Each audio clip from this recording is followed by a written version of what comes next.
From Enterprise Hall at Expo 86, Misha and Diane are watching week 96 of Santa Barbara. Hey, isn't that the ITAR Institute from Doctor Who? Is that Paul McGann in there?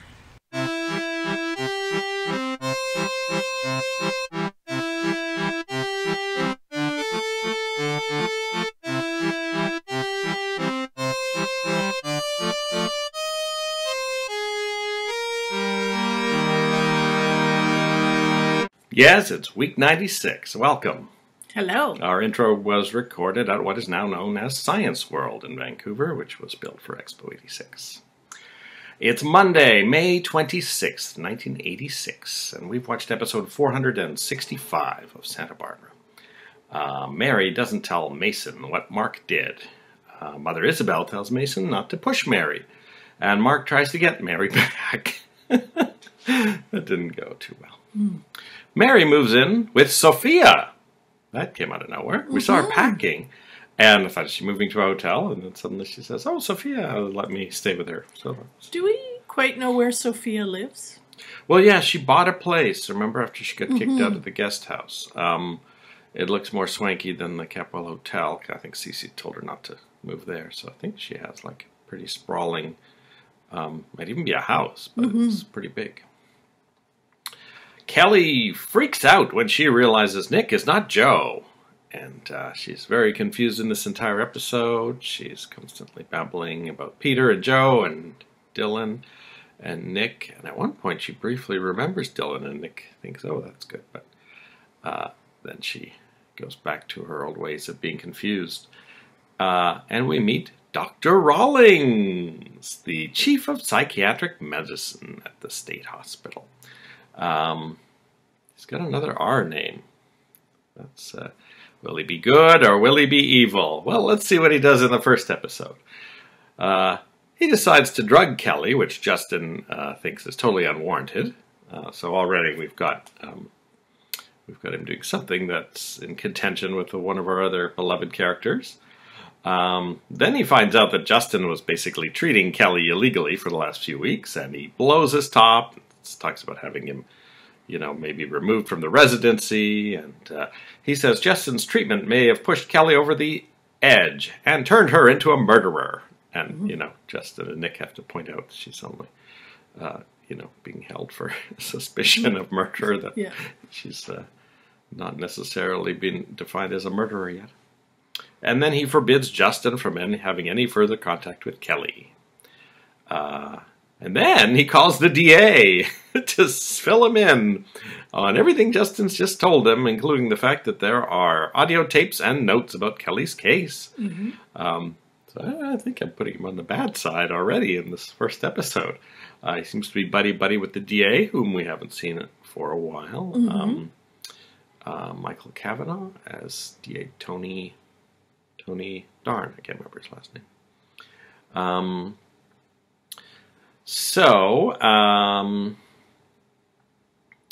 Kelly is pretty zombie-like after the drugs, but she still thinks Nick is Joe. And then later she dreams of being led to a noose by a hangman, and the hangman takes off his mask and she screams. But we don't see whose face is under that mask. Presumably we will never see it if it's Dylan or Peter's face, because I don't think either of them will appear again.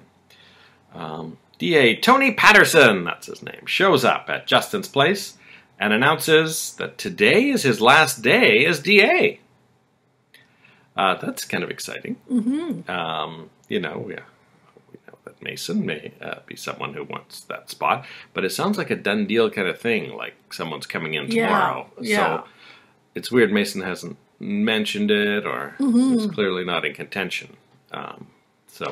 Or maybe this is some behind-the-scenes thing that Mason doesn't even know about, and will be surprised to have a new boss tomorrow. Yeah, and it'll be interesting to see how that affects the case with Madeline, and of course now this case with Dylan and Kelly. So it could have ramifications going forward, whether this is a Capwell-friendly DA or not. I mean, Tony was pretty anti-Capwell. It would be hard-pressed to find someone who hates the Capwells more. I should also point out that a new cast member is joining this week, possibly to take up the budget freed up by losing Dylan.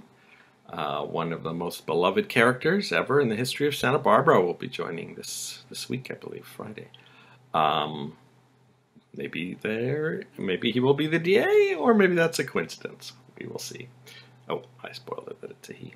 Justin refuses to give him the tapes and notes, and the DA returns very quickly with a warrant. Nick has to talk Justin out of destroying the tapes. He says this may be the only thing that you can use to defend yourself if you're brought up on charges of, in front of the medical board. So he gives them all to Nick and tells him, okay, to keep these and sneak them out. So the DA is banging on the door, and Nick is shoving these things into his pockets. So we'll see if he gets out of the room tomorrow. Yeah, it's kind of an interesting turn that we have Justin, who's one of Callie's few sort of expert allies at this point, being shoved aside so quickly, and possibly, even facing the threat of jail time, or certainly having his career and credibility derailed himself. My concern is that the accusation that Dr. What's-His-Name is making might actually have ramifications for whether people believe Justin or not. It could actually undermine his support and undermine his life and career. I mean, we'll have to see. But definitely, I would say this new doctor, this head of psychiatry, is a bad one. He stonewalls. He is both passive-aggressive and aggressive-aggressive.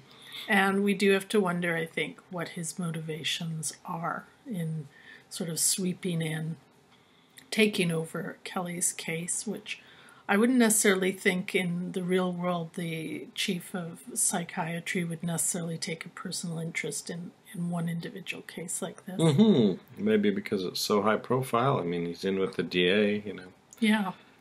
And just also to see what he's playing at, what he wants from this. He's already isolating Kelly from Justin. Maybe he'll find an excuse to ban Nick from seeing her, and then no one will be allowed to see her. Yes, we've seen that he's already antagonized Cece just by having any limitations on her at all. So it'll be interesting to see how he uses it, because I can't believe he's particularly invested in whatever happens with the whole Dylan case. Like, I think there would be powers that are somehow acting on behalf of Dylan at all. So I think we're starting to see a whole other storyline developing. I have to say, I thought Robin Wright did a really good job playing Kelly in this episode, and both before and after the drugging. I think she's very believable. Yes, she does well. We had a friend who worked at a psychiatric hospital once, and we had to walk through a hallway full of zombies to get to her. And it's not an unbelievable state for residents to be in. Yes, it can be drugs or, of course, some sorts of mental illness involved being catatonic. So it can be a bit of both, and I think we've seen a bit of both from Kelly, actually. Presumably this will not be a quick storyline. I believe it leads into Robin Wright taking some time off to shoot a movie, so I think there'll be a stretch where Kelly's just in the hospital and people just reporting back saying, "Oh, saw Kelly today." But we'll see. I'm not sure how long before she leaves, so we'll probably see something ramp up before then. The sheriff finds no body in Eden's car, but he just finds blood. So in a way, Cruz is, a little bit perked up by this news. He gets the radio call while he's driving around, and then the sheriff takes it upon himself to phone Haley and freak out the entire Capwell family that Eden might have gone off a cliff. Haley insists that Ted take her with him when they go up. I don't know what town that is. I've been calling it Safe House Town in my notes, because where Eden is, I've been calling Safe House. It might be called Aquatown. At the sheriff's station, the sheriff shows Ted and Haley a bunch of stuff they got from the car, including a compact, and Haley identifies it as Gina's. And she does it very quickly. I wonder if, there was time for Ted to be suspicious. Oh, why do you know Gina's stuff so well? Well, actually, that's not entirely weird that she would know stuff, because she's cleaning it all the time, right? As a maid. So we got Haley and Ted up there, driving around aimlessly. Maybe someone will say, oh, you should just go to Aqualand while you're waiting to find out about your sister. I don't know what else they would do up there. Meanwhile, at Aqualand, Eden escapes from Kirk, and she manages to make her way down into a room that stores giant plastic dolphins for some reason, and then into another room that stores some leftover bistro tables and chairs, in which she manages to conk Kirk on the head with a board and run out to I want to call it the steam room, where all the piping goes. And she turns on a steam valve on high.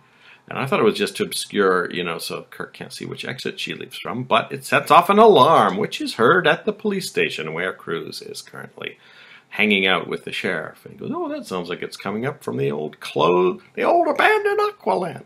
So I'm not abandoned with the sharks there. No. You think there'd be staff there, feeding daily, even if they're closed. Yeah. I mean, we had our aquarium here closed during the pandemic, and you could still hear the animals, the seals and everything, so there was obviously a skeleton staff there to take care of them.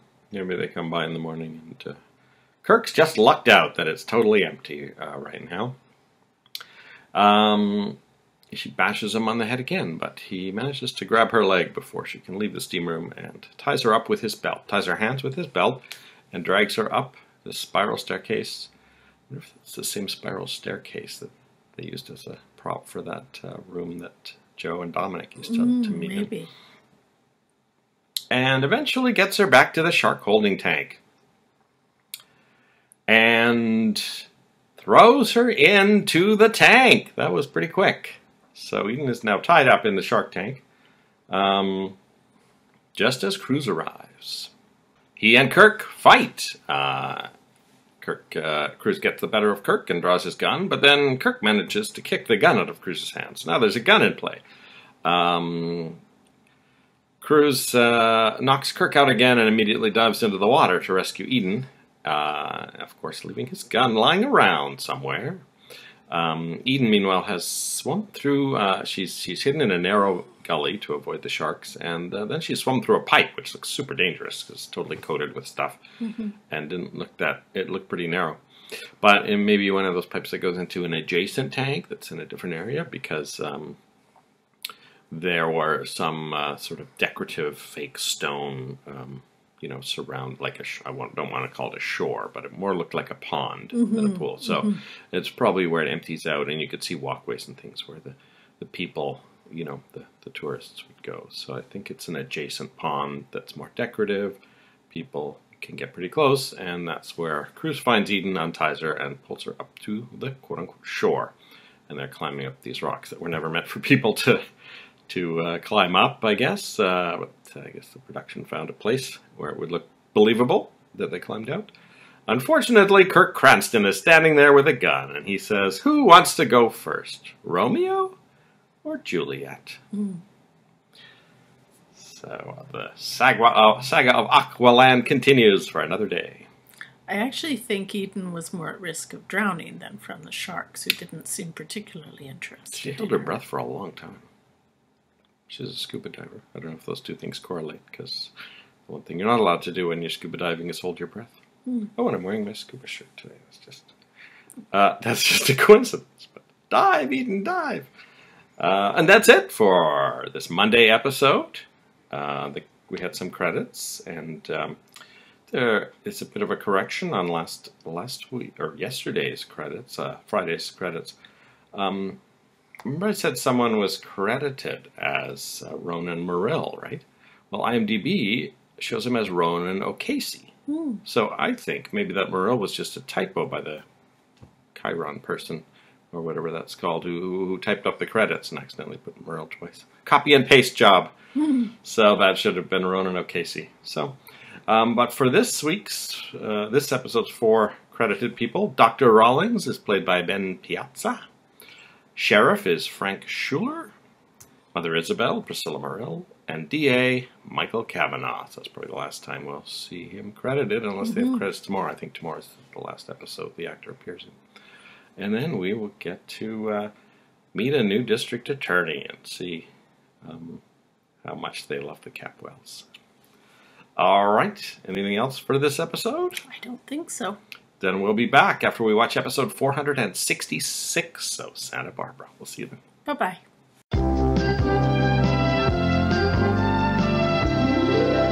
Who wants to go first? Romeo? Or Juliet?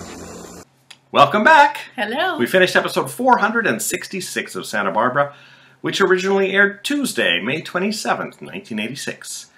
We're recording this on October 29th, which you might be aware is the day we should be releasing this week, but it's only Tuesday, so with Elton John concert and party planning for the end of October festivities, we are going to be a week late with this release, and I'll see if I can find something to whip up to put on online today. Going back to our evening watching in 2022, we watched Melrose Place on Monday, and there was a guy in there, and we thought, hey, is that David Laurent from Santa Barbara? David Laurent is played by Brian Matthews, so I did a quick IMDb check, and I found an interesting notation that someone put in the trivia section. Early in his acting career, a major agency was interested in signing him, until they realized that he bore a striking resemblance to an actor they were already representing, Nicholas Walker. And lo and behold, Nicholas Walker is the actor on the Melrose Place episode we saw. So we agree, they look quite similar. Also, we saw Mitchell Ryan, who will someday be playing Anthony Tennell, and is perhaps better known as Burke Devlin from Dark Shadows, on an episode of Canon. We are on disc 2 of the complete series set that we got quite cheaply at Walmart a couple of years ago.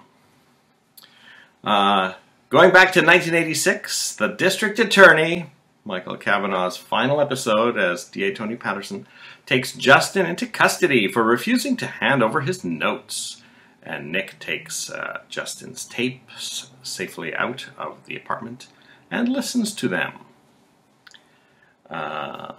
He finds out from listening that it seems like Justin may have had a bit of a crush on Kelly. Cece argues with Dr. Rawlings over whether Kelly's ready to stand trial. He says, you make my daughter out to be a criminal psychopath, and I'll see to it that you lose your license. But Mason says that Kelly only has 2 choices, prison or the mental hospital. So he's trying to talk Cece into letting Kelly stay there for a while until she's ready to stand trial. Because Mason says she doesn't have a prayer of making it through in her current state. Nick shows up to tell them that Justin's been banned from seeing Kelly, and he tries to push for Justin, although Cece rightly points out that he's only a resident and maybe he's not helping Kelly. Nick asks Mason to set up a meeting with the DA for him, and he bargains with Tony Patterson. He says, I'll give you the tapes if you'll release Justin. The DA readily makes the deal, only to reveal that Justin was never under arrest. He was just there for questioning. I feel like Nick should have had an attorney present during that. Yeah. Negotiation. Julia was... All these things happen at the Orient Express, and Julia's 90% of the time likely to be there. So he probably could have tagged her to come over to the next table. Later, the DA and Dr. Rawlings show up at Justin's apartment, announcing that it's very clear that there are 2 tapes missing, at least, from the set that he was given. And also that he has expelled Justin from the program. So Justin won't even have a medical excuse to be at the hospital now. And if he's being blocked from seeing Kelly generally, I don't know if he can lobby for seeing her as a friend. But I think Dr. Rawlings is making it very difficult for Kelly to get the help she needs. I think, though, the other side of this is that now that this threat has been carried out, he doesn't have anything to hang over Justin. Yeah, that's true. Which is maybe why Justin now finds himself in some legal jeopardy. Julia and Pearl, at the Orient Express, I think, are examining Lionel and Madeline's date books, and they find an exact match for a couple of meetings. Pearl spots the dodgy PI from a few episodes ago, Whitmore, and he's chatting with Mason at the bar. And they are looking at the faked photos of David and a woman that were pasted over to other people's heads, other people's bodies. But Mason says that he still wants to investigate the girl in the faked photo, because obviously Whitmore said they were hanging out together, and he could never catch them at anything. But Mason thinks that maybe they actually were having a relationship. So Pearl follows Mason as he visits the woman at the Clayton Arms at the corner of Anacapa and Alameda. And the woman tells Mason that she's known David for many years, but they only ever had business dealings together, no matter how much Mason pushes. She says everything was just business between them. He then asks where she was when Madeline was killed, and she says she was in Italy. So, this woman's name, by the way, is Sheila Carlisle. I don't know if I mentioned that. New character. Looks like she'll be in a few episodes. So, possibly not necessarily related to the David Laurent thing, because after Mason leaves, Pearl knocks on the door to interrogate the woman herself and is shocked because she says, "I don't believe it, Michael." And Pearl says, "Sheila." So, this may be an old friend of Pearl's. Maybe very intriguing. Maybe her upcoming episodes are related more to maybe Courtney being jealous of this old friend of Pearl's. We don't know what the nature of their relationship was. So, I don't remember this character at all. So, we'll see exactly, if she ties into Pearl's story or David's, or potentially a new suspect for the killer. So, maybe she killed Madeline. Julie asks Augusta if she and Lionel are back together, and she says, "Well, we're not together. I don't know if she said it that way, but that's how I translated it. Lionel arrives, and he and Julia reminisce about the day of his and Augusta's wedding, when Julia was still quite young, and Julia says, "I was so jealous of her, and so angry at you for taking her away." Then she, having buttered him up a little, asks if he knew Madeline. And he says, "Cece never encouraged me to get to know any of his relatives." So, not really a very good denial. Okay, not much of an answer, really. Very charming in his Lionel way. But Whitmore, of course, is still at the bar, and Julia goes over there and points out Lionel and says, "Is that the guy you saw going into the bungalow with Madeline?" And he confirms it. He says, "He's got the kind of chin that you don't forget too easy." So, Julia may be in some hot water with Augusta if she drags Lionel into court as a potential alternative suspect. Yeah, I think she'll definitely want to have some more solid evidence before she does that. I mean, really, Or she's kind of got to get Lionel to admit to something. And I guess she wouldn't want to head Lionel over to the DA because he's family. So, yeah, Julia's got a difficult sort of road here with Lionel to try and... I mean, he may not know anything, right? But she's got to kind of dig, because it's really David's only hope if they find another suspect. So. But it will definitely, I think, of course, it jeopardizes the harmony we're seeing between Lionel and Augusta.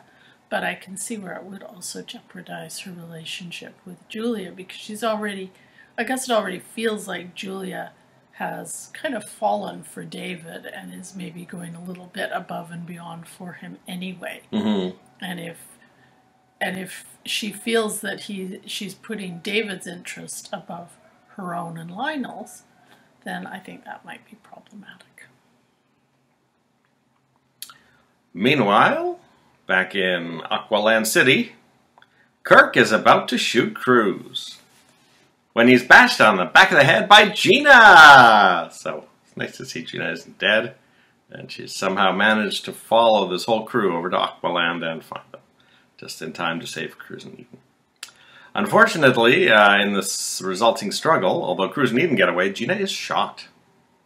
And she spends part of the episode just lying there, hopefully not obscured by bushes in case any passers-by happen to notice her. Cruz and Eden make it into the plastic dolphin storage room, where there is a payphone, which I believe I noted was there last time, and Cruz calls the sheriff to let him know everything that's been going on. Of course, at the sheriff's office, Ted is surprised to find that Gina was in Eden's car, because he said no one even knew where Eden was. Cece finally finds the note from Ted and calls Santana and says, "I'll pick you up on the way." At the police station, we don't actually see Santana because she's not in this episode. Presumably, she stays in the car, but Cece rushes in and they tell him that a Kirk Cranston has kidnapped Eden. So, I think Cece's not too happy about having let Kirk into their lives. No, and we should mention that Ted and Haley are kind of tagging along on all this, as people do in these shows, which must be tremendously unhelpful to the police. But. Yeah, I don't know, maybe the Capwell name kind of makes them scared to say the wrong thing. Cruz and Eden barricade themselves in the bistro table storage room, which is adjacent to the dolphin plastic storage room. Kirk fires through the door and Cruz is hit in the shoulder. He and Eden escape the room through a vent. And Kirk comes in and they've smashed a window that's quite high up to make, kind of divert Kirk from where they actually are. But I think he sees quite quickly it's impossible that they went out there because they didn't stack any bistro tables up to get up to that high exit. The police find Gina as they arrive, luckily for her, and bring her into that storage room. And with all the furniture there, they put her into what looks like a bit of a lounge chair and tell her to wait for a doctor. She is conscious, so I don't know. I'm not quite sure where she was shot, but she tells Haley that they can't wait for a doctor. You've got to get me out of here. Kirk's going to basically blame me for everything. So she says to Haley, tell him I bashed you in the head to get out of here. So Gina starts to leave, but Cece walks in and says, "What the hell is going on around here?" That's how we end the episode. Yeah, so Gina is stuck there. Rewinding a few minutes, we do see Cruz and Eden in that vent for a while, and they see Kirk in a room that has both an aquarium window with I think there were sharks in there, and some plants. And I really have to say I'm not sure if this is a set or if this is on location. If it's not really an aquarium, then it must be a back projection of a shark. I mean, it seemed. I mean, the one thing that makes me think it wasn't real is because the shark just came at the right time to be in the shot. So, sometimes you have to wait by an aquarium for quite a while for the shark to come around to your window. Anyway, they end up, when Kirk finally leaves the room, they sneak out of the vent, but Cruz drops the grill and makes a noise, and Kirk is alerted. And he and Cruz end up having a fist fight, and there's a little pond in the corner.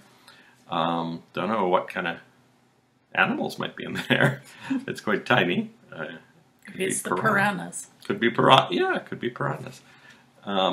Anyway, they end up fighting in the pond, not like Alexis and Crystal. And at one point, Kirk gets the upper hand, and he raises a rock about this big, decorative probably, but still made of stone, and raises it above his head to smash Cruz's brains in. And Eden shouts, "No!"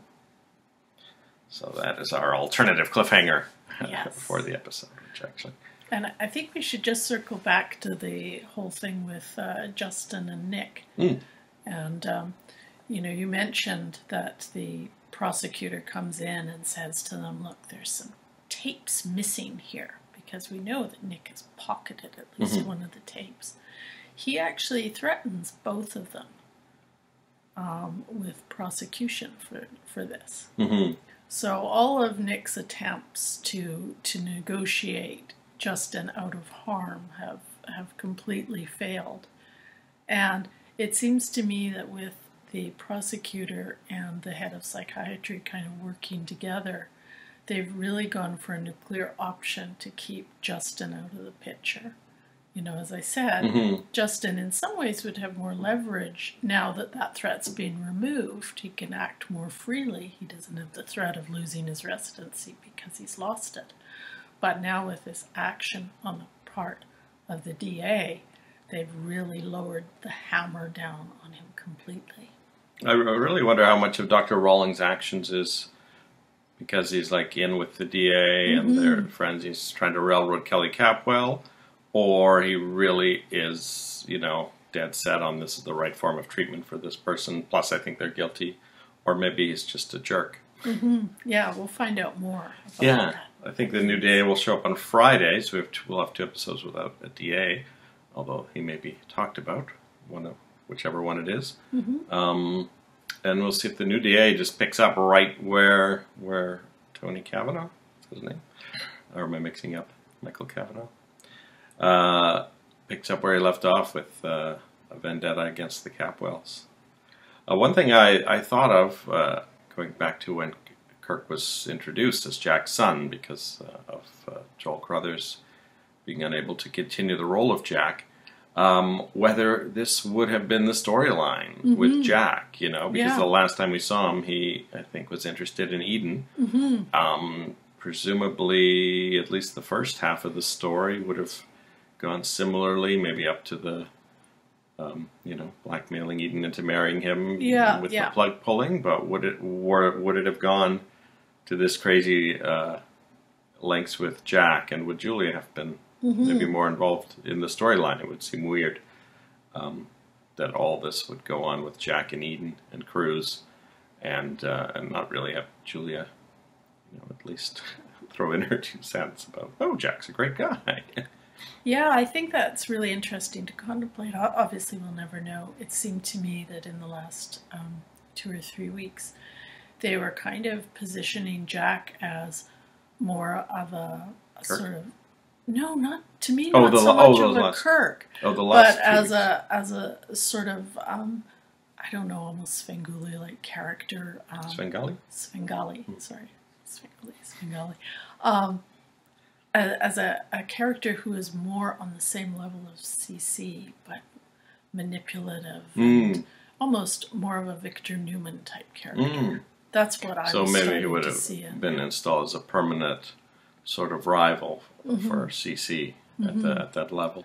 Yeah, or Stefano Stefano Demira kind of character, perhaps. Yeah, definitely Kirk is veered into supervillain territory here. Yeah, and Kirk is very subordinate little Bond to villainy. CC, Maybe right? It's the Grotto. Yeah, that's true. Kirk, even up to just this week, you know, Kirk was still trying to ingrain himself with the Capwells. Yeah. I think if my ideas are at all relevant, I think the character they would have created with Jack would have been much more powerful and in some ways much more sinister. That would be my hope. That would have been fun. Well, I imagine they have at least, you know, the next 3 months fairly well plotted out, and then the future seems to be variable. Like, I wonder if with Joseph Bottoms leaving the role, they ended up saying, well, let's just wrap up the Kirk character. Much like they did with Joe when they did the recast, and the new guy said, yeah, I don't really want to renew my contract. I don't care if you recast me or kill me. And so they decided to kill off Joe. Maybe they decided, well, let's just go out with a bang in the May sweeps and have Kirk kind of go too far. But we'll have a great May sweeps, but we'll have to lose a great character. So we will see how Kirk's remaining time on the show goes. He may succumb to a piranha in the next episode. Yeah. Very James Bond villain. Fitting ending. We will see you after we watch episode 467 of Santa Barbara. We'll see you then. Bye-bye. What's the matter? Your sister is crazy about me. She thinks we're a perfect match. She thinks you're a maniac, and so do I.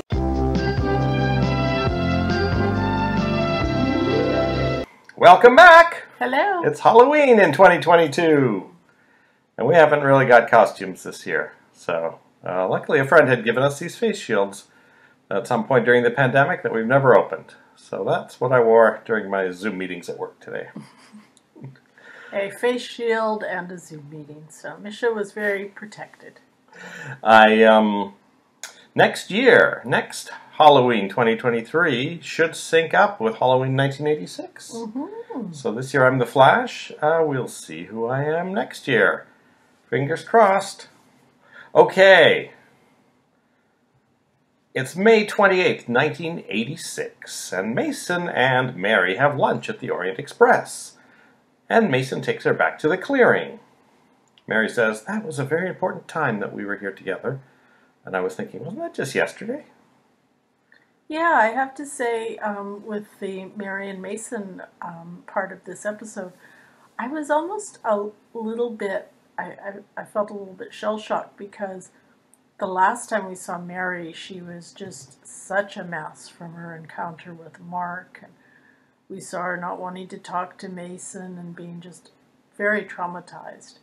And, you know, this episode, suddenly it seemed okay. And they were having this kind of romantic, lovey-dovey, chit-chatty meal at the Orient Express. So I felt a little bit of a jolt, I guess, in the change of atmospherics from one episode to the other.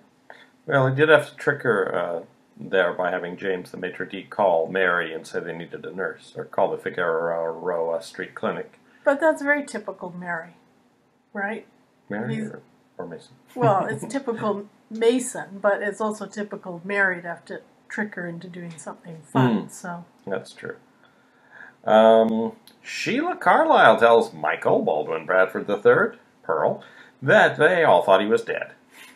He says he goes by Pearl now, and she asks if that's because of what happened to his brother. Now, did we hear about his brother once before, or is this the first time we've heard about his brother? I don't know. I wasn't really surprised when the brother entered the conversation, but because I was reading something online the other day about Pearl, and it mentioned his brother. So now I'm not sure if I know that because of that, or if it actually he's been mentioned before. So,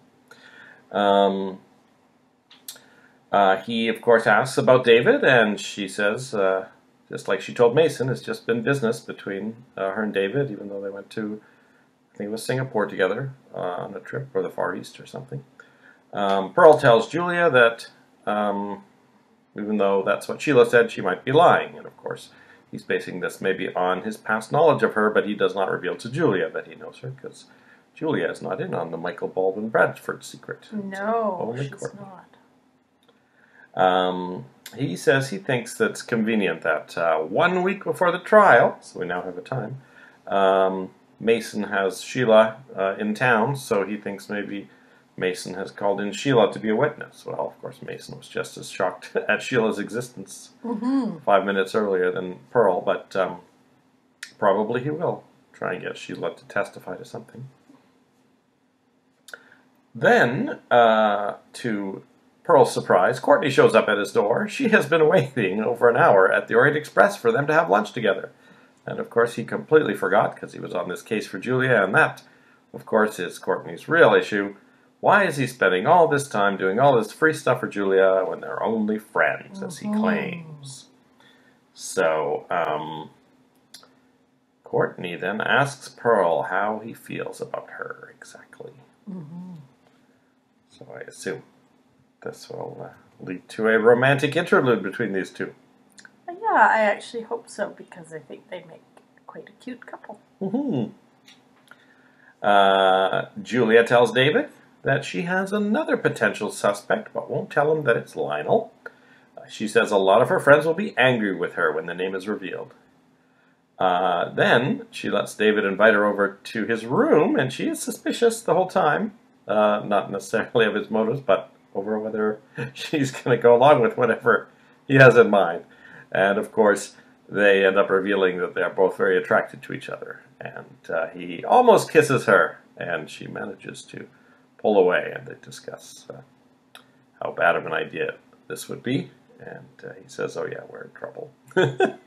Yeah, and I have to admit, I was actually a little concerned during this whole part of the episode with Julia and David Laurent, because she's obviously planning to throw someone under the bus. We assume it's Lionel, although I still have some concerns it might be Pearl, which would really suck.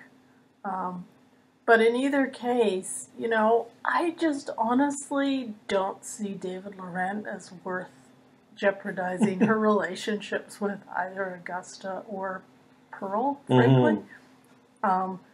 She seems to be, obviously that's her job and she has to defend him as best she can, but I kind of wish she was reaching for other things before considering this, because it's going to really throw a wrench in her relationships with a lot of people. And I think what Pearl said to her today, which was that she better be sure he didn't have any other surprises. I think there will be some other surprises around the character of David Laurent, and I think she's potentially giving up quite a bit with this strategy. I think she did say to David that, or maybe to Pearl, that Lionel's the only other one they've come up with. Obviously, if she still thinks on putting Pearl up, that she might not mention it to him. But definitely, if they found more, that would be better, because she's just trying to prove, as she said to Pearl, we're not trying to prove Lionel did it. We're just trying to prove someone else had the opportunity.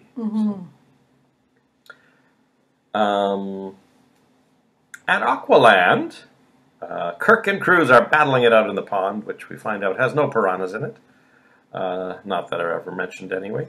And Cruz gets the better of Kirk and ends up holding him under the water until he stops moving. And Eden shouts for him to let Kirk up. And the police arrive, followed by Cece, Santana, Gina, Ted, and Haley. So Cruz somewhat reluctantly pulls Kirk up, lets him be handcuffed. Eden tells Kirk she never loved him. Kirk tells Santana now Cruz and Eden can meet whenever they want. Gina confesses that she pulled the plug on Cece, and Kirk is taken away. But Santana is livid when it looks like they're not gonna take Gina away too. Eden advocates for Gina, saying that she and Cruz would be dead if not for Gina. That she saved Eden the other day, but also saved herself in the bargain. But today she selflessly saved Cruz and Eden, and Cruz backs her up. So, Ted, I think, at first is thinking that Gina should go away. But Eden's pretty persuasive, and even Cece does seem to be leaning towards that. But as we know with Cece, he sometimes likes to string people along a little bit. Eden gets Gina to agree to give up Brandon and leave town if they don't prosecute, which still doesn't seem to be enough for Santana. But Cece asks if the good that Gina's done makes up for the fact that she tried to kill him twice.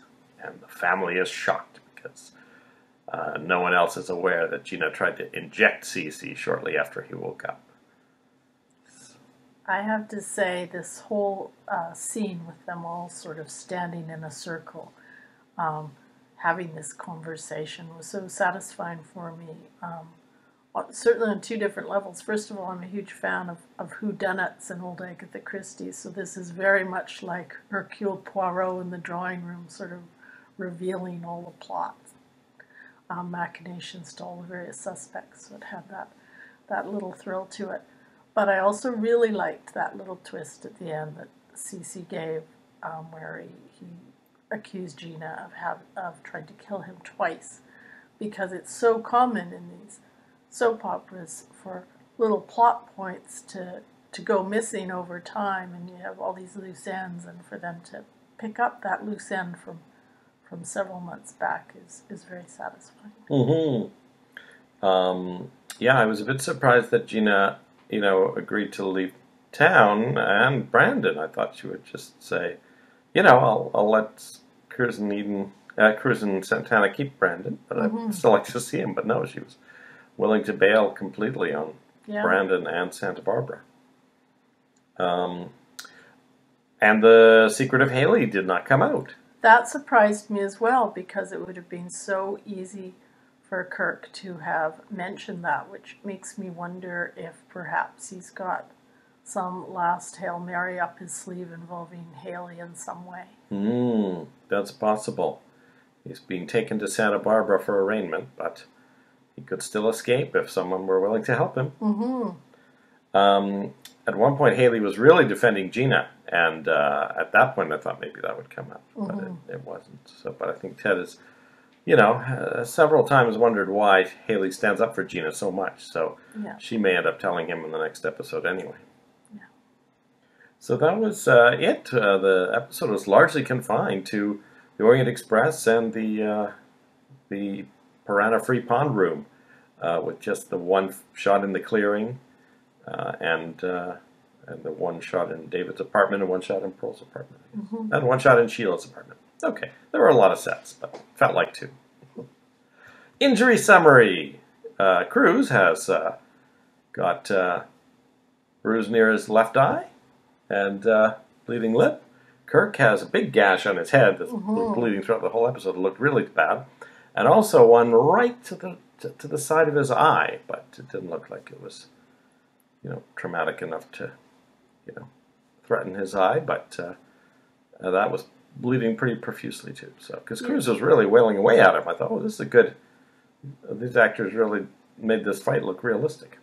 Yeah, and actually, at one point, Kirk's face is actually bleeding down his face into his mouth. So it looks like a pretty nasty injury. Yeah, I guess everyone's waiting for Kirk to get his comeuppance, so they wanted to make it look good. Yeah. Look like he's going to suffer a little bit before he spends some cushy time behind bars, I guess.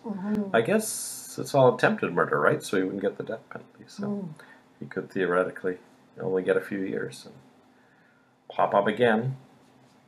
We had some credits this time around. Quite a few credits just over the last few episodes. We've had them almost every day. No change in the main cast, and in the guest cast we have only Sheila Carlisle, played by Terry Trees, T-R-E-A-S. So I guess we'll find out if Sheila is a witness at David's trial, or if Sheila's another suspect. She told Pearl she's been in Ojai for the last few weeks at a spa, and then of course she told Mason she was in Italy at the time of the murder. So do those times sync up with their story? I guess we'll find out. And we'll be back after we watch episode 468 of Santa Barbara. Happy Halloween! Bye-bye!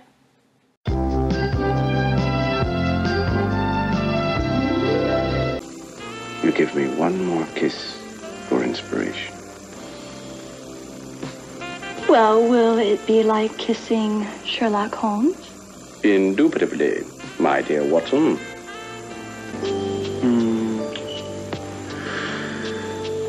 Elemental, man. Elemental. Welcome back. Hello. We finished episode 468 of Santa Barbara, which originally aired Thursday, May 29th, 1986. David sweet talks Julia into kissing him. I think I got all around negative vibes from David throughout the whole episode. Yeah, Julia is getting increasingly desperate looking. In every way, desperate to believe him, desperate to kind of steer him in the right direction, to even assisting in his own defense, and just generally desperate, honestly. I'm starting to think I was right, that this isn't a murder mystery. This is just a Julia makes a bad choice storyline, and the murder is quite obvious. Sheila phones and insists on seeing David, or he'll have real trouble on his hands. So this Sheila Carlisle tale that she's told both Pearl and Mason seems to maybe be a fib. Yeah, it's really interesting the difference in her presentation in this episode next to the one we saw last time when she was having this lovely little chatty reunion with Pearl. And now we're really seeing the whip come out. She seems a bit villainous. Yeah, sounds like she and David are both hiding something. Julia shows up at a meeting with Mason to discuss David's charges. They're both annoyed David is not there. And Mason offers Julia a plea bargain of second-degree murder, which Julia turns down. But the exciting part of the scene happens after, when it degrades into an insult match between Julia and Mason, where he ends up questioning her legal capabilities, and she says, "Oh, when are you going to get away from your father's clutches?" Basically, like getting him to a puppet of Cece's. So there's a nice back and forth there with Julia and Mason that hopefully we'll see in the courtroom as well. Yes, that'll be exciting, and it'll be quite interesting to see if we get a lot of this fun. I'm hoping there'll be fun back and forth between Mason and Julia, but I'm also hoping there'll be some fun back and forth, maybe between Julia and Augusta, especially if Lionel's the one chosen to get thrown under the bus. I think from a storyline perspective, it explains why Augusta and Lionel got back together so quickly, so that Augusta can be angry with Julia. Otherwise, if they were still just after post-divorce, Augusta wouldn't be all that concerned with Lionel. Or on the surface, anyway. And I think it's actually, I have no idea where the story's going, but I think it's actually interesting to see Julia sparring with all of these different people as she's trying to defend David Laurent, and seeing all the pitfalls out in front of her, where she might have to. I'm wondering if this is going to back her into an increasingly desperate situation if she keeps having to defend David, and he becomes less and less defensible. We'll see her having more and more to lose. First thing that happens after this meeting is she finds out David has moved without telling anyone. Luckily, the manager at the Capwell Hotel overheard him making new reservations, so she finds him at his new place just after Sheila has left. And it's a very ominous sort of note to that just few seconds we saw Sheila. He says, "Oh, I was going to tell you, I just wanted some more privacy. And, was being hounded at the Capwell Hotel." And he then tries to rekindle their intimate moment from earlier in the day, but Julia says that she can't trust him. And he says, "Oh, well, I should tell you everything about me and Madeline. She's the first person I ever loved, and, she never really loved me, and I wish I'd met you first." So he goes all in on being in love with Julia. And sadly, I think, she buys it. And he asks her to spend the night, and she says yes. So I feel like it's going to be, at least on the romance side, if not the legal side, another dud for Julia. And I also feel that most defense lawyers, if their client didn't show up for this kind of meeting, they would be firing their client. Yeah. So hopefully, I think it's pretty much a guarantee that it's going to be a bad romance, but hopefully if David isn't guilty, Julia can pull that out of the fire. And if not, I think we'll be seeing Julia reaping the rewards of increasingly desperate decision-making, and it'll be interesting to see where that puts her in relation to a lot of the other characters, and perhaps even in relation to her own career. It would almost be worse for Julia if she does win, but then realizes that David actually did it. That would be a twist.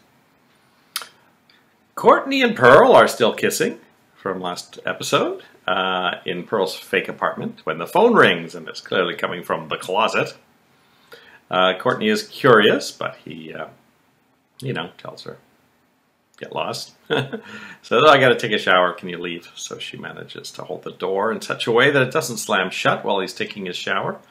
And when he comes out in his towel, the phone rings again, and he runs to answer it, and she sneaks in behind him through the closet and discovers the secret of Pearl, his real apartment filled with more books than the Library of Congress. David finds himself naked. Pearl finds himself naked behind the couch, and Courtney takes that opportunity to continue snooping, looks through all his things, finds his high school yearbook, makes some fun of Michael Baldwin Bradford III, and he decides the only way to get her out of there would be to scare her off by threatening complete nudity. So he has a painting in front of him, and he says, "I'm going to do the dance of the 7 Saisons." And Courtney is not deterred, and so in the end, Pearl removes the painting and says, "And there's a lot more where this came from." Whatever that means. Courtney seems shy, but does not run out of the room. Next thing we know, he's gotten dressed and forgives her for invading his privacy, and they end up kissing again, but then Pearl starts to worry he may be taking advantage of her because she's still traumatized over Madeline's death. And of course, all through this, as we've heard with a lot of the Pearl and Courtney scenes, we hear this little bit of music playing, which seems to be their theme. Hadn't caught on to that. So whenever you hear that, you know it's going to be a playful Pearl and Courtney scene. I feel like Pearl almost knew it was inevitable that she was going to follow him in there sometime. He seemed more playful than angry when she showed up in that room. I think so. Cece reveals to everyone in the Aqualand pond room that Gina tried to kill him by injecting him with something when he came out of his coma. Gina, once again, defends herself by saying she was scared that he was going to take Brandon away. And Cece tells Cruz to take her to jail. She's worse than Kirk.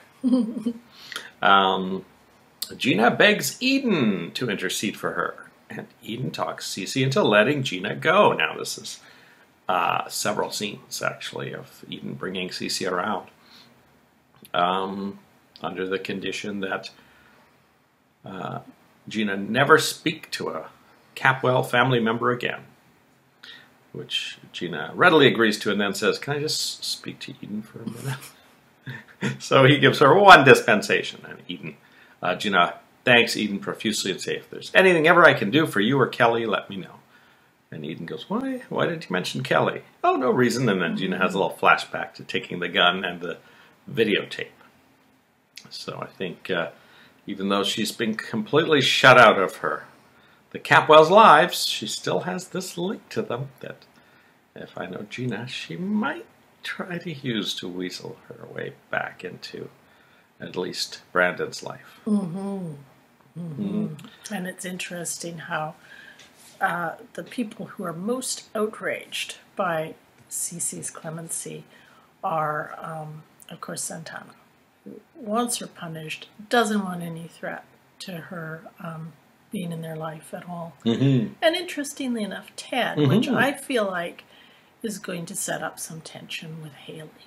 Yeah, it started at Aqualand and then spilled over back in the Capwell atrium when he was going on and on to Haley about how terrible Gina was and she should have gotten what's coming to her. And Haley's getting, obviously Haley is shocked to find out that Gina did all these things, but she, as far as she knows, she's her only living relative, and the only person she has a relationship with in Santa Barbara. So, and she still hasn't had a one-to-one with Gina over the whole thing, but of course Gina will try to spin it. But yeah, and Haley says, "Oh, you just don't know everything," and she runs out. It's interesting that Santana, on the surface, this should benefit Santana from the Brandon side of things. But obviously, from the Cruz side of things, it's going to be troublesome. But I think just in general, you're right. She thinks Gina, in the longer term, even with Cece forbidding her from having Brandon, is going to end up causing trouble for Santana. Yeah, I think Santana's seeing a lot of troubled water in her future because... as Kirk actually pointed out to her, I think it was last episode, that him out of the picture, kind of frees Eden to, do what she will with Cruz. So Santana's now completely on the defensive insofar as Cruz goes. And with Gina lurking around, and I think Cece showing this capacity to, forgive her, and he did it twice, really, in this episode of laying down the law and then saying, okay, well, we'll just give you this much room, but okay, we're laying down the oil, we'll give you this bit. I think she's worried. I think she's worried about her marriage, and I think she's worried about retaining custody of Brandon.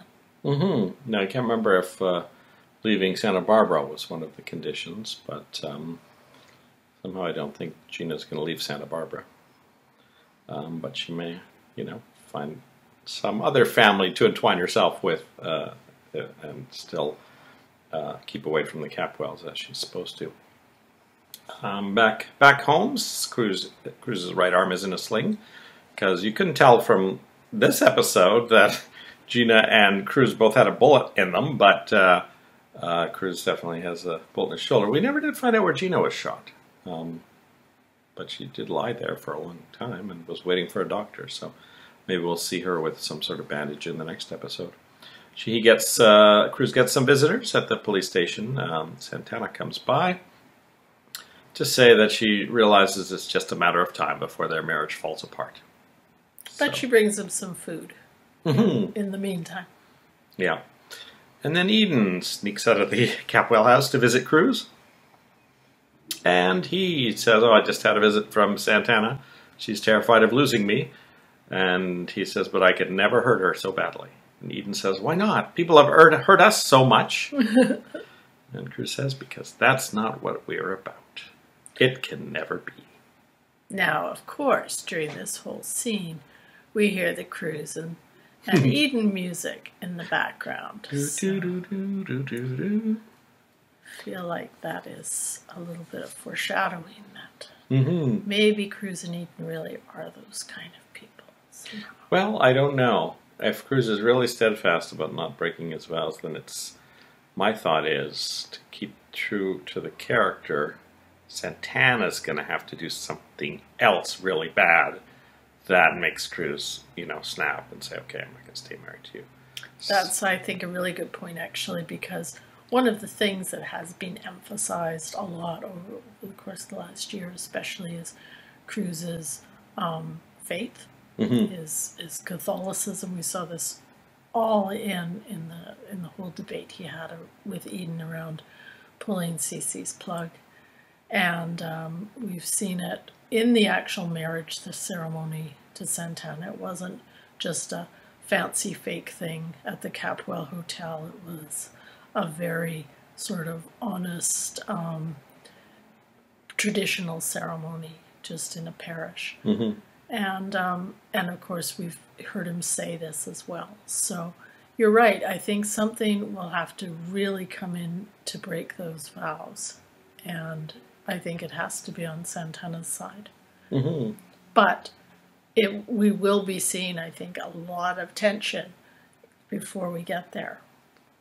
Can't imagine her doing something to Eden, so maybe she ends up doing something to Gina that's illegal and causes Cruz to. It occurs to me too, and I can't really imagine what it is. I assume the writers have something in mind at this point, that perhaps she does something that endangers or undercuts her own relationship with Brandon. So, in her quest to get rid of Eden or get revenge on Gina or something like that, something that Cruz will look at and say, well, we've been together all this time for Brandon's sake, and now you've done this thing that has actually undercut Brandon's well-being. That'd be interesting to see what it is, if we're right. Yeah. There's one thing I forgot to mention. I was going to mention all the way back during the wedding in Ensenada was my family's trip to Ensenada in 1973. And here is the souvenir that my parents bought me from Ensenada. It is a marionette of a witch, because I was really into magic as a kid. And I think Santana would see this as Gina. And Gina would probably see this as Santana. So, La Bruja! And I saw it as a kitchen witch. My brother has a clown, which may well be packed up in a box that I have in my own storage somewhere. We'll see. Those are two creepy childhood toys. For some reason, I never found that witch creepy. But the clown? No. That's it for episode 468. We are about to watch episode 469, Friday's episode, which will have our brand new DA. So we will meet our new DA. We're probably going to watch that now. We'll be back tomorrow to do a podcast about it. So we'll see you then. Bye. Bye-bye. They simply left her there with the expectation that her life would drain out of her like sand through an hourglass.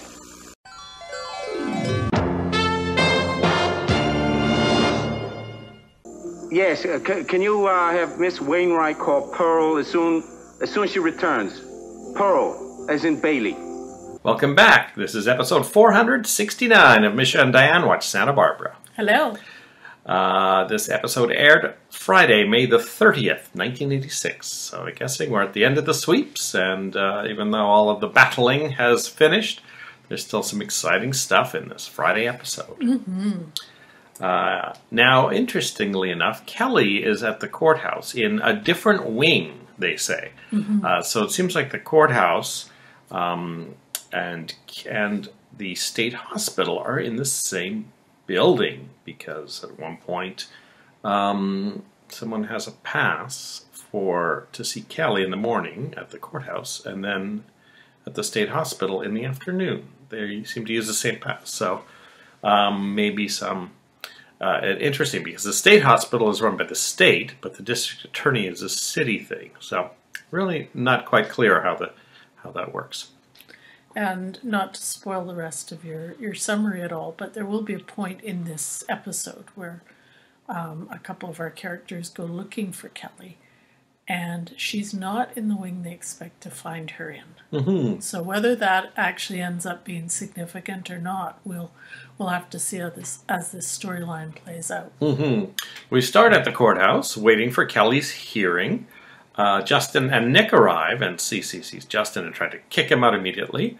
But before he can, Kelly arrives and immediately runs to Justin. Yeah. Dr. Rawlings arrives and immediately kicks out Justin. We don't see the hearing, but they all go into the judge's chambers next door, or the courtroom next door to the room they're in. And then the aftermath is that Kelly will be sent to the state hospital. When she's there, Kelly wonders why Joe hasn't come to visit her yet.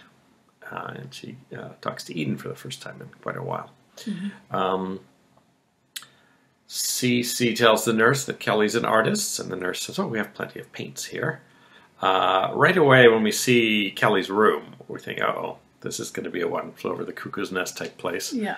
As Kelly starts screaming as Cece leaves her alone with the nurse, and then the nurse starts talking to Kelly like a baby immediately and saying, "Oh, we have lunches coming up, and we've got a birthday party with cake later, and there'll be a movie tonight."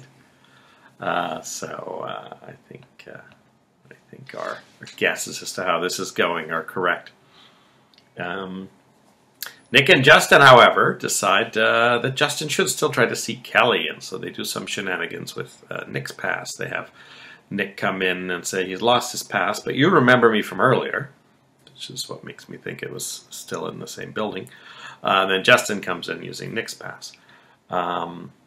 They spend much of the episode looking for Kelly. It turns out, and she's been moved to I think they said the ward for the criminally insane. But just after they find that out, an orderly shows up and sees Justin without a badge and says, "Which floor are you supposed to be on? And who's your doctor?" So I'm pretty sure with Nick there that Justin will just get locked up willy-nilly, but you could see that being a potential storyline too. Yeah, I thought that might be a potential. I think it's perhaps more likely that these shenanigans will get reported back to the powers that be, and Nick and Justin will find themselves in legal trouble, or Justin's career will be even more severely compromised, and he'll be basically persona non grata completely. Well, with Dr. Rawlings from the get-go trying to isolate Kelly from everyone, I think he will use this as a way to get Nick to be banned too. Yeah, I think so. Now, one of the interesting things I noticed in this episode is we can see right away that Eden is not impressed with Dr. Rawlings, and she keeps saying, look, this Justin person seems to have been helping Kelly, and you can see she really doesn't care for Dr. Rawlings. Mm-hmm. With CC, of course, tough guy CC always tends to be the most naive, and he seems to have sort of fallen for Dr. Rawlings' line that Justin somehow made Kelly's issues worse. But he is also, you can see, very traumatized by having to leave Kelly there. Yeah, I think if Dr. Rawlings is trying for complete control, he might ban everyone but Cece, because he knows Cece, is kind of under his sway. Yeah. Augusta brings Carlotta over to the yacht where Lionel has been staying, and it looks like quite a bachelor pad. There's food everywhere and clothes and things. Lionel seems more worried that Carlotta might snoop in one of the drawers in one of the dressers that's in the main room in the yacht.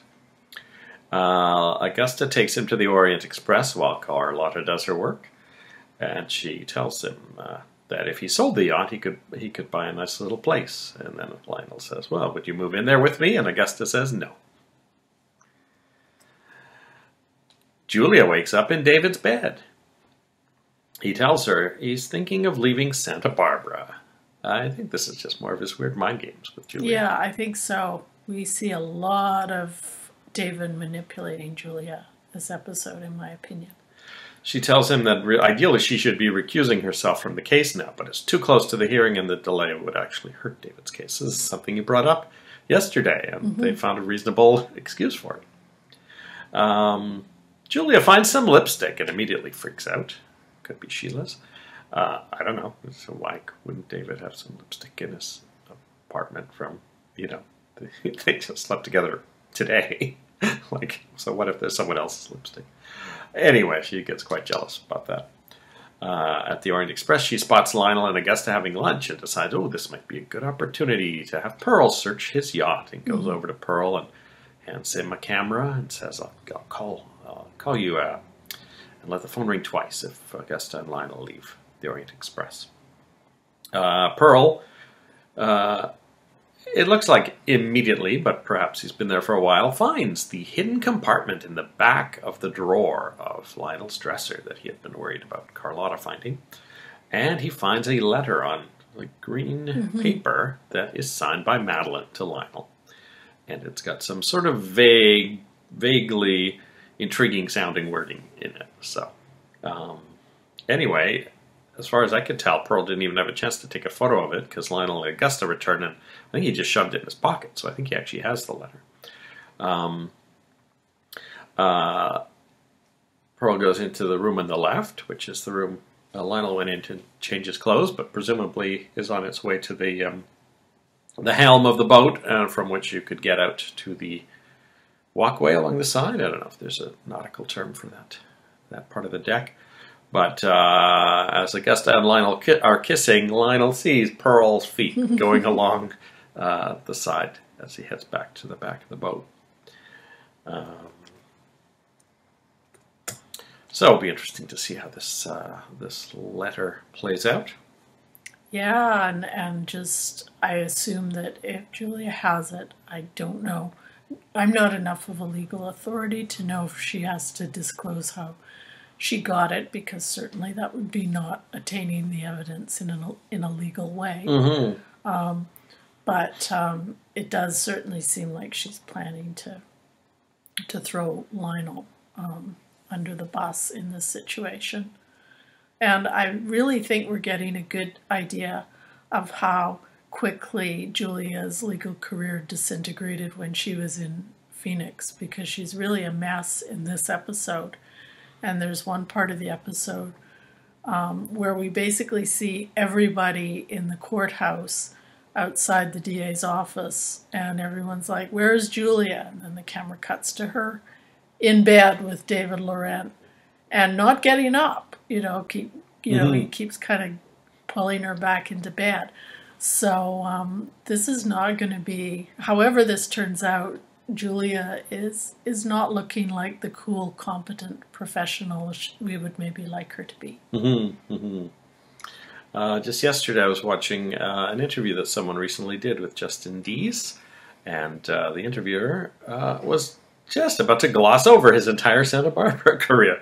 He says, then you were on Santa Barbara, then you went to, I think it was Guiding Light, and he was like, luckily Justin Dees pulled back and started talking about Santa Barbara, so we had a good 10-minute discussion of his time on Santa Barbara. Interestingly, he talks about working with A. Martinez and Jan Allen, but not the person who was basically his main scene partner the entire time. So it's interesting he doesn't mention that other actor. He did mention how much he appreciated working with good actors like Lane Davies as well. And guess what? Justin Dees is our new district attorney, Keith Timmons. Keith Timmons arrives and walks right past his future scene partner without saying a word to them. He's expecting Kirk to plead guilty, but Kirk pleads not guilty. He says Gina's tape is inadmissible. And Keith says, oh, we also have Gina's testimony and 3 other witnesses. Now, other than Cruz and Eden, I'm not sure who the third witness is, actually. Eyewitnesses, he says. So, I don't know. Maybe one of the clerks at various things. Keith is drinking water. This probably didn't shock you, but it shocked me. We will see if he ever drinks water again. Kirk changes his mind after a very brief discussion, revealing that his lawyer had tried to talk him out of pleading not guilty, that it was his idea the whole time, and he now decides that his father has enough pull to get him into a cushy country club prison, and with good behavior, he'll be on parole and around in no time. Around here? Asks Cruz. Definitely here, says Kirk. So, looks like Kirk Cranston is planning to return someday to Santa Barbara. Marcello never did. Then Keith Timmons runs into his old friend from high school, Santana Andrade. So this is a nice little twist. Maybe this is a good sign for Kelly. If he's friends with Cruz and Santana, he might go easy on Kelly. He makes a joke about Cruz and Santana finally being married. I think he says, oh, you finally married this bum? So, not realizing there's a whole lot of more backstory to that. And it gives us a thought that maybe this might be another avenue that Cruz and Santana's marriage journeys through. Maybe this might be the key to why their marriage does, we assume, eventually break up. I mean, maybe Keith and Santana dated in high school. Maybe. Maybe Keith is single. We don't know. So yeah, I'm looking forward to these more high school era linkages because they all went to the same high school. Well, not everyone. Some went to Lyman Prep, but other cast members went to, I'm going to say Santa Barbara High. Just Gina gets a chance to visit Kirk, and we find out that Kirk has been given no bail, so he's just waiting to be taken to prison. And they say, well, go see him quick. He might not be here long. He says, oh, I'm surprised Haley hasn't come to see me yet. I believe I could have her charged with something. But that's one card I'm going to keep up my sleeve for a while. So Kirk is maybe planning something else for his cushy country club prison. He might be, use Haley in some way. He says he won't be gone long, and when he gets out, Gina's will be the first door he knocks on. Then Santana visits Kirk, and after a little back and forth, he tells her he has proof that Eden and Cruz are still together, and he tells her where to find it, where he's hidden it in the Capwell mansion. She goes to the Capwell house and finds an envelope in that armoire next to the stairs.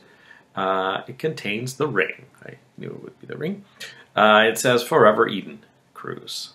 I don't know if that's really any evidence that they're still together. No, it seems to me that everyone knew they were engaged. They already had one aborted wedding when the Orient Express went on fire. So, yeah, I don't necessarily see that as a surprising thing. He said, I found it in a strongbox in the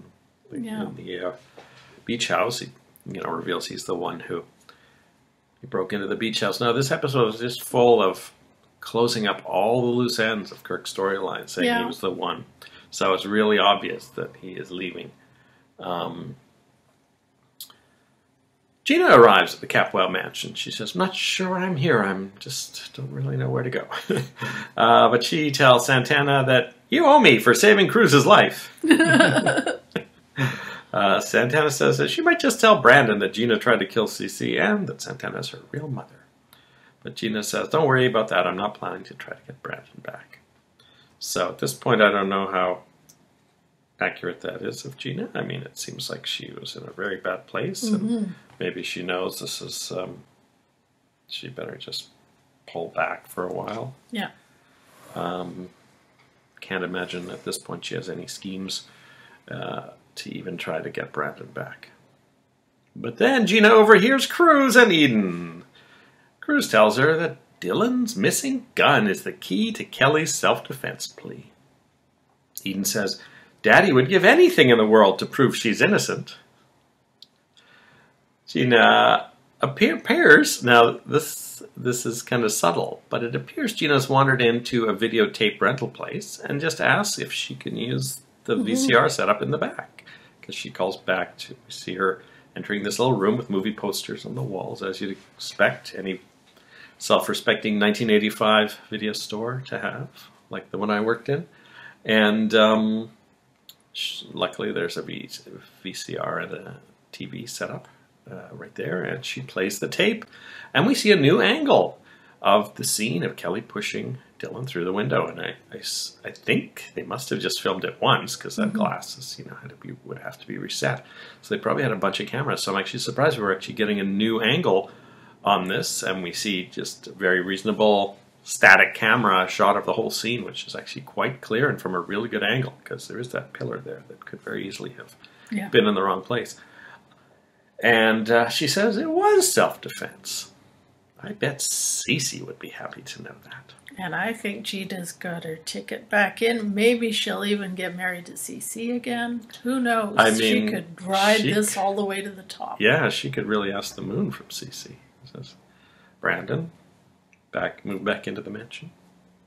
I want to be Mrs. Cece Capwell again. It would really, she could ask for all that. She was kind of telling people earlier Santana would help her get Gina, sorry.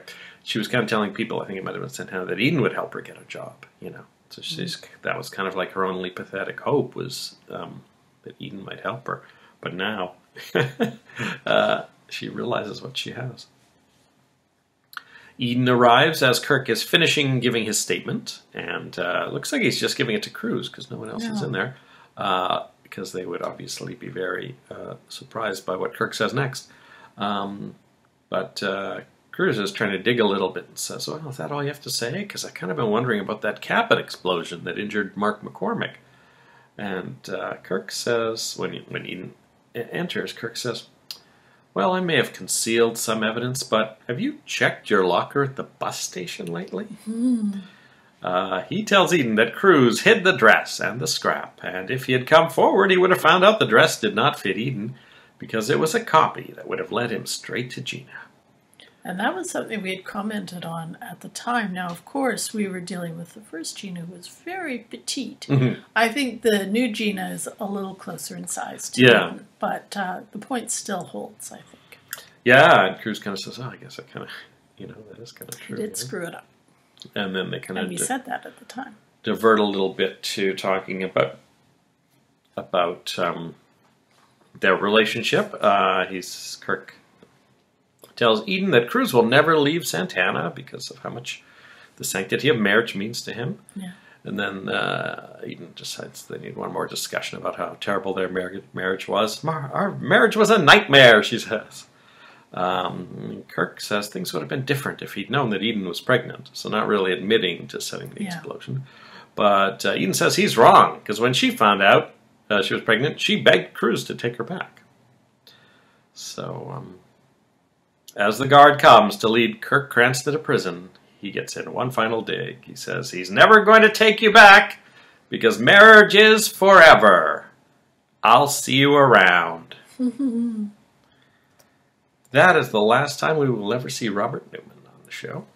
But it looks like they used his budget to pay for Keith Timmons now. So it's a really good swap, because Keith is easily as charismatic as Kirk Cranston of a character. So it's a decent swap. And I imagine you'll do a spotlight, but as we know, Keith Timmons actually went on to have a very long and storied career in soap operas. You mean Robert Newman? Robert Newman. Yeah, he ended up going to The Guiding Light, where he was for many years. And I think he had been on The Guiding Light for a year or two before and left with some annoyance at the producers and or writers. But then I think when he returned, he was on for like 20 or so years. Well, Guiding Light went off the air in the 2000s. Maybe I'll have a little more about that on Monday. I won't leave it for a spotlight. And I've moved this around a little bit because it is the final scene, and it actually, even with all of the murderers and things, this is actually the thing I'm looking most forward to seeing the continuation of.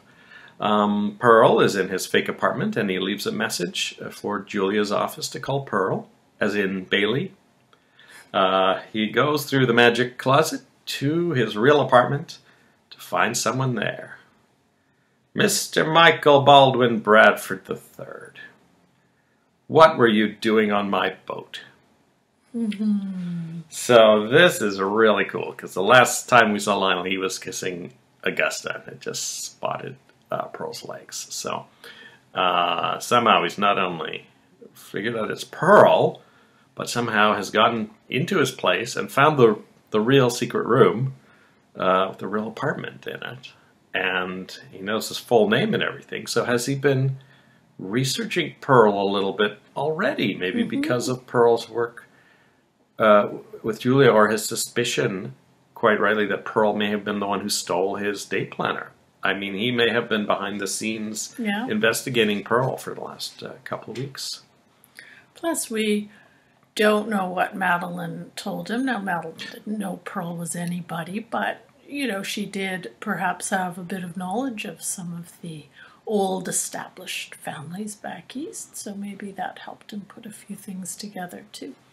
It's interesting to think Lionel's doing all these things in between episodes, you know, because, like, he's forging paintings, and then he's, knows about Pearl's secret, and I guess that's kind of cool for that character to have these little surprises.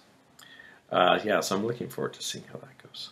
It will be interesting. Yes, I'm interested in that too, and we've seen Pearl doggedly working for Julia. Will perhaps Lionel, whatever he tells him, bring him over to his side? Maybe we'll see some kind of coalition against Julia's efforts on behalf of David Loren. Because Courtney certainly seems to absolutely hate him, and we still don't really know the extent of that hatred. I mean, a little bit about the dialogue Courtney had, I think, yesterday, where she talks about how David uses people. I'm wondering if they had a brief affair. That's what I was thinking too. Yeah. We had the full credits again, and the full crew credits as well. And in the day player section, we had Dr. Rawlings again, Ben Piazza, nurse Tony Sawyer, TONI, and lawyer F.J. O'Neill. This would have been Kirk's lawyer. So that is it. We have someone who's going to be using Robert Newman's paycheck now, but we still have Amy's paycheck and Dylan's paycheck unaccounted for. So I think we'll be meeting a new character on Monday that will be getting paid out of the old Amy budget line, and I think the other one that's going to be joining is within a week to take over Dylan's money. But they will definitely not be taking over the storylines, the storyline partners for those characters. They have an interesting trajectory on the show coming up. So Cool. look forward to that. And that is it for week 96. So we'll be back next week. We'll be back in 2 weeks with week 97 of Santa Barbara when we watch the episode 470. We'll see you then. Bye-bye. What do you say I try starting at the beginning and courting you again? Well, forget it. You're broke and homeless.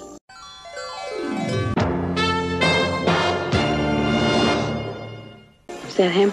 Yes, it is. Are you sure this is the man that you saw coming out of the bungalow both times that you met her? Absolutely. But he's got that kind of a chin that you don't forget too easy. I'll see you around.